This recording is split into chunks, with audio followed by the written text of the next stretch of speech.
Note 7a, characteristics of radicals. Let's look at the square root parent function. F of x equals the square root of x. That's the same thing as x to the 1/2 power. It's a 2 because the index of this radical is 2. If we put nothing here, you assume it's a 2. Just like when you put an exponent and there's nothing there, you assume it's a 1. So like the previous video, we're going to find the domain and the range of the parent function. So the domain is left, right, x. We look at the left side and the right side. The left side, we have x equals 0. The right side, x is approaching positive infinity. So our interval notation would be from 0 to infinity. And if you wrote that inequality notation, x would be greater than or equal to 0. Range is down, up, y. So we look at the lowest point and the highest point. The lowest point is at y equals 0. The highest point is at y is approaching positive infinity. So the range for this is the same thing. We have 0 to infinity. And y is greater than or equal to 0.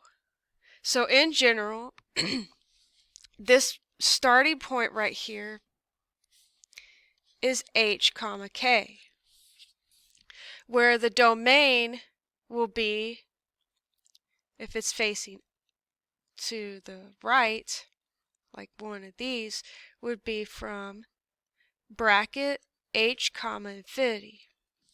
Now, if they're facing the other way, like that, it would be from negative infinity to h. And then for the range, if it's facing upwards, it would be from k to infinity. And then if it was facing downwards, it would be from negative infinity to k. Those are just the general pictures for each. You could get any of these 4 images. Now let's analyze the function itself. So we have f of x equals plus or minus a this times the square root of x minus h plus k. So I'll write that out to the side. We can also have a b right there. That would mainly be for reflections across the y-axis. So if we have a plus in the front, there's no reflect. And then if there's a negative, it is a reflection across the x-axis.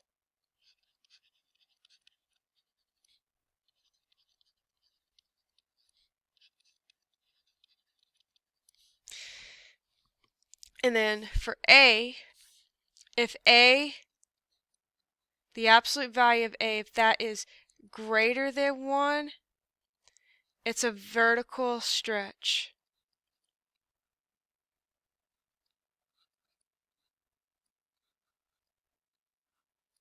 And then if a, the absolute value of a is less than 1, if it's close to 0, that is a vertical shrink, a vertical compression.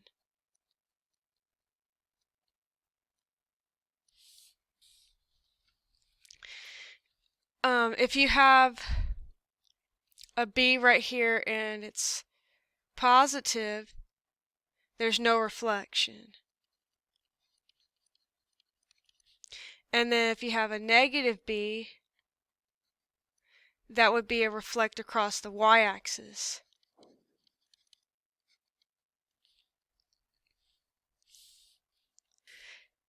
If b is greater than 1, it's a horizontal shrink. It's the opposite of vertical. And then if the absolute value of b is less than 1, that is a horizontal stretch. It gets wider and shorter. And then horizontal compressions is narrower and taller. Now if we have minus h, that is right. And if you have a plus number, that's left. If you have a plus k, that's up. Minus k, that's down.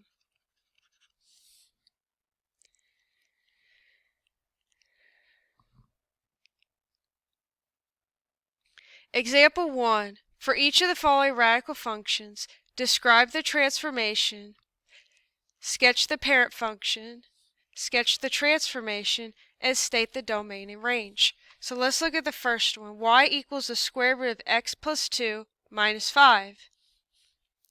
So describe the transformation. Well, we're transforming it from the square root of x. So from the square root of x to this new function, it goes left 2 and down 5. We're going to sketch the parent function. We'll do it right here. So we have 0, 0, 1, 1, and then we have 4, 2, and 9, 3. Plot those points, and then you would graph the function.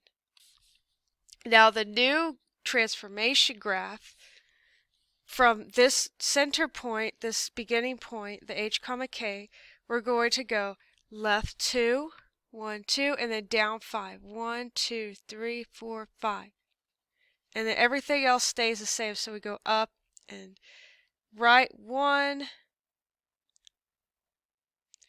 We go right 3 more and up 1, and then we go right 3, 4, 5, and then up 1. And then you draw that graph. That is the new one. State the domain and range. It's wanting the domain and range of the new function. So on this side we have x equals negative 2. This side x is approaching infinity. So our domain is from negative 2 to infinity. Our range is down up y. The y value, y equals negative 5. This arrow right here means that's going up forever to infinity. So we have from negative 5 to positive infinity, and that's the range. Okay, let's look at b. F of x equals negative square root x plus 3.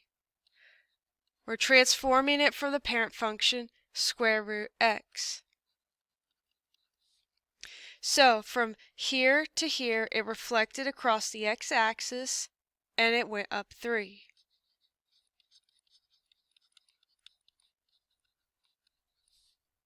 Okay, we'll draw our parent function as the same one as before.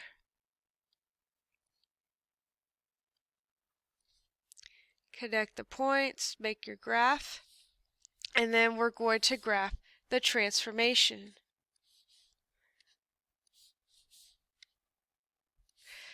So we reflected across the x-axis, so it'll be facing downwards now. And then it goes up 3. 1, 2, 3.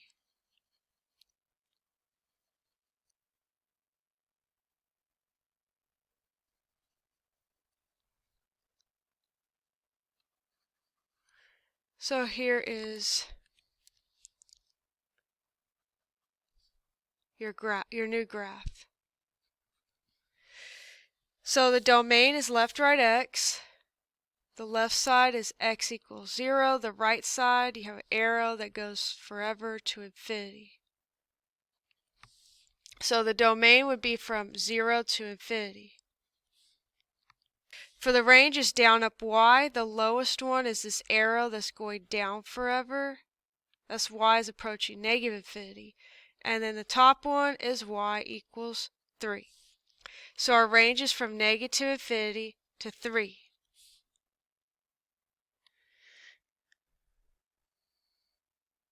Let's look at c. Y equals 5 times the cube root of x minus 6. Now we're going to transform it from the parent function cube root of x. So it looks like it stretched vertically and it went to the right 6. So v stretch 5 and then right 6. Okay, let's draw the parent function. So we have 0, 0, and then the cube root of 1 would be 1. The next perfect cube would be 8. That's 2. We could also do -1 and -1, and then -8, -2. So we have our points, and then we're going to connect them to make our parent function. Okay, now we want to draw our new function. So it's going to stretch 5. So basically, instead of 1, this is going to be up 5 more. 1, 2, 3, 4, 5. But it also goes right 6. So let's, from this point, let's count 6. 1, 2, 3, 4, 5, 6.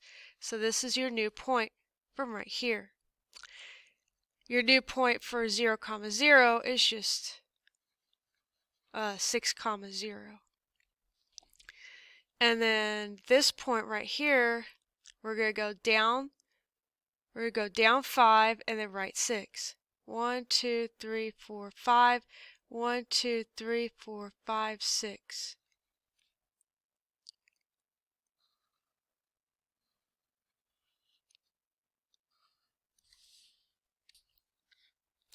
The domain for cube root functions is all real numbers, and the range for cube root functions is all real numbers.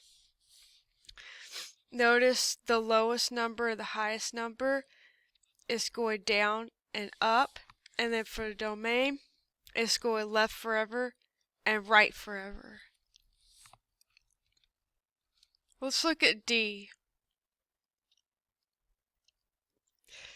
F of x equals 1/2 times the square root of negative parentheses x plus 3 minus 4. We're comparing this to the parent function square root of x.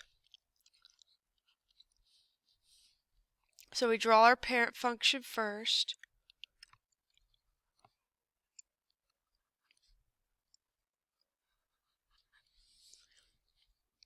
And then from the parent function to the new function, the 1/2 makes it shrink vertically, so a v compress 1/2. This negative inside makes it reflect across the y-axis. The plus 3 on the inside is left 3, and then we have down 4 with the minus 4. And then we will draw the transformation. So to graph the transformation, we're going to write our new h comma k, which is left 3 and down 4. 1, 2, 3, 4. It reflects across the y-axis, so it's going to be going that way. And it also has a vertical compression, so that means it's going to be flatter.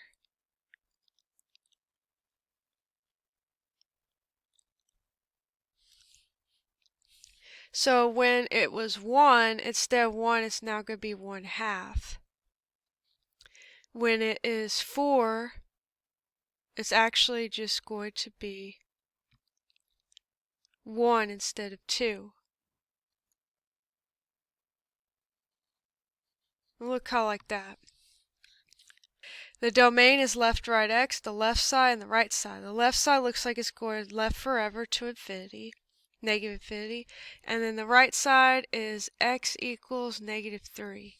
So the domain is from negative infinity to -3. For the range that's down up y, we have lowest to highest. The lowest looks like y equals -4. And then the highest is going up forever to infinity. So we have from -4 to infinity for the range.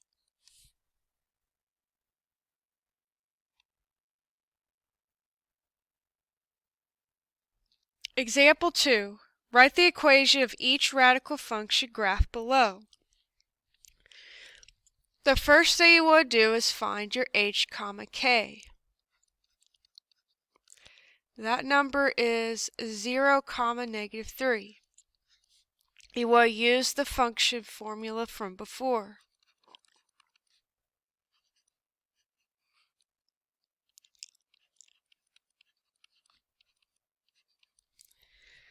So it looks like there's no stretches or shrinks or anything right here. And there's also no reflections from the parent function. So we can say that our function is f of x equals +1 times the square root of 1 times x minus h, which would be -0, plus k. And of course, the answer choice, if there's given one, would just look like this. They wouldn't put the zeros or ones in there. Let's look at the second one. So we find our center h, k. It looks like we have -1, 0.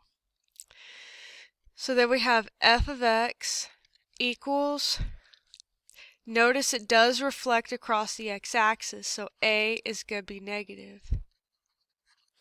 So we're going to have negative square root of x plus 1, and then it doesn't go up or down, so you just have plus 0 there.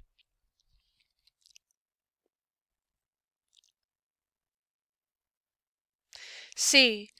Let's look at this h, k. This h, k would be 3, -4. It also reflects across the y-axis, so that means that b is negative. So we have f of x equals a, which is just 1, times the square root of x minus 3, and then we need to have a negative sign in front of it because it reflected across y, and then -4 because it went down 4 from the origin. D. Okay, this point right here will have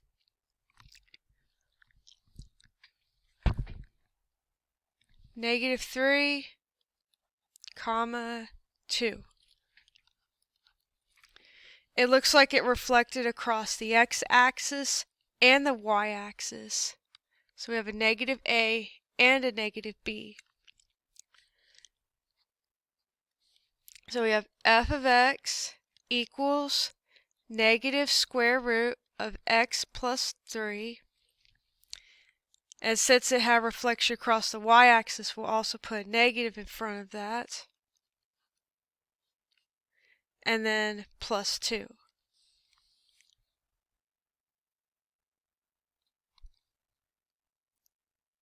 E and F are writing functions from the cube root function instead. So we're going to find our center h, k.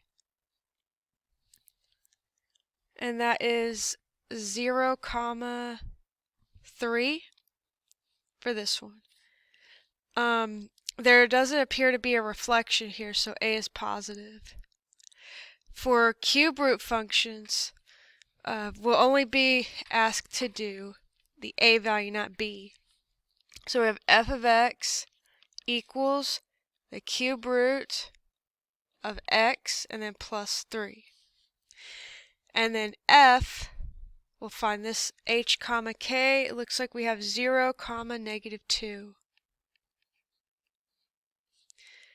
And a is going to be negative. It reflected across either the x or the y-axis. So we have f of x equals negative cube root of x minus 2. Okay, go ahead and continue the practice for characteristics of radical functions.